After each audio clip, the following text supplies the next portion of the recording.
Imagine two places in the United States that couldn't seem more different. Yellowstone National Park, with its bubbling geysers, steaming hot springs and dramatic landscapes, and Kansas, often pictured as an endless stretch of flat prairies and wheat fields. At first glance, Yellowstone screams geological excitement, while Kansas seems geologically quiet, almost asleep. But is that really the case?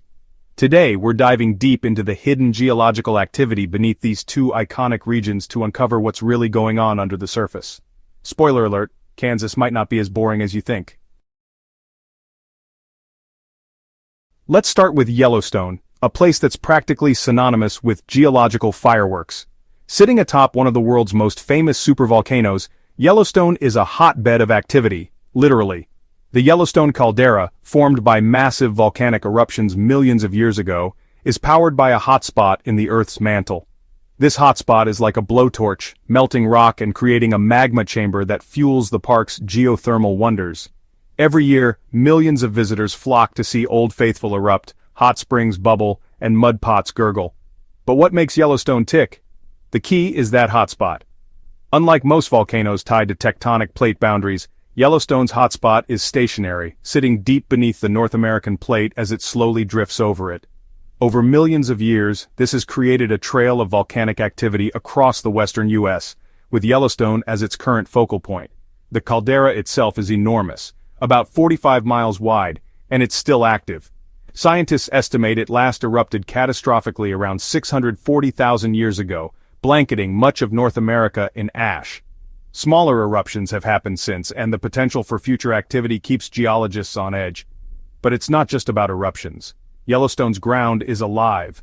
The park experiences thousands of earthquakes each year, most too small to feel, but a reminder of the restless magma below.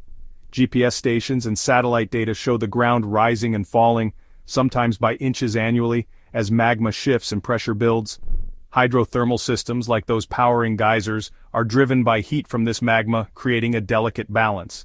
If that balance shifts, it could trigger steam explosions, or in the worst case, something much bigger. Yet, despite the drama, a catastrophic eruption is unlikely in our lifetime. Yellowstone's more immediate story is one of constant dynamic change. Now let's pivot to Kansas.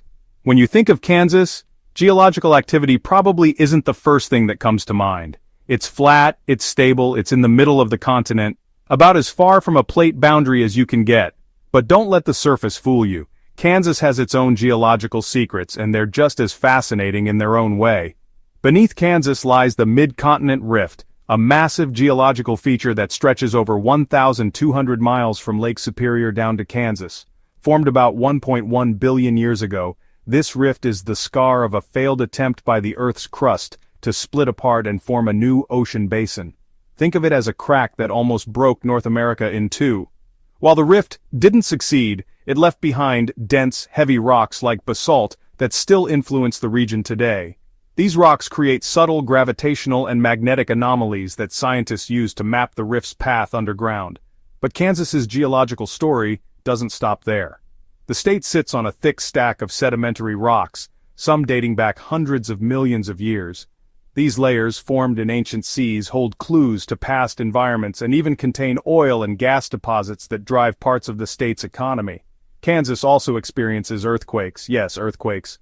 While not as frequent as Yellowstone's, they have been increasing in recent years, largely due to human activity. Wastewater injection from oil and gas operations has lubricated faults deep underground, triggering quakes. In 2016, a magnitude 5.8 earthquake near Pawnee shook the region, surprising many who thought Kansas was geologically dead. So, how do Yellowstone and Kansas stack up? Yellowstone's activity is driven by a deep, natural hotspot, making it a hotspot, pun intended, for dramatic, visible geological processes. Kansas, on the other hand, is quieter, with its activity tied to ancient structures and modern human influence. But both regions challenge our assumptions. Yellowstone isn't just a ticking time bomb, it's a living, breathing system that's been active for millions of years. Kansas isn't just flat and boring, it's a place where ancient rifts and modern practices reveal a dynamic subsurface. What's the bigger picture here? Both Yellowstone and Kansas remind us that the Earth is never truly still. Whether it's the explosive potential of a supervolcano or the subtle tremors of a mid-continental fault, our planet is always moving, shifting, and reshaping itself. Yellowstone grabs the headlines with its geysers and supervolcano status, but Kansas's hidden activity shows that even the quietest places have stories to tell. By studying both, scientists piece together how Earth's processes work, from the dramatic to the subtle. As we wrap up, consider this. Geological activity isn't just about what's happening now, it's about what's been happening for billions of years and what's still to come. Yellowstone might erupt again someday, or it might just keep simmering. Kansas might see more quakes, natural or induced, as we learn to balance resource extraction with geological stability. Both places, in their own way, teach us to respect the Earth's power and complexity. So next time you're marveling at a geyser or driving across a Kansas prairie, remember, the ground beneath your feet is anything but ordinary.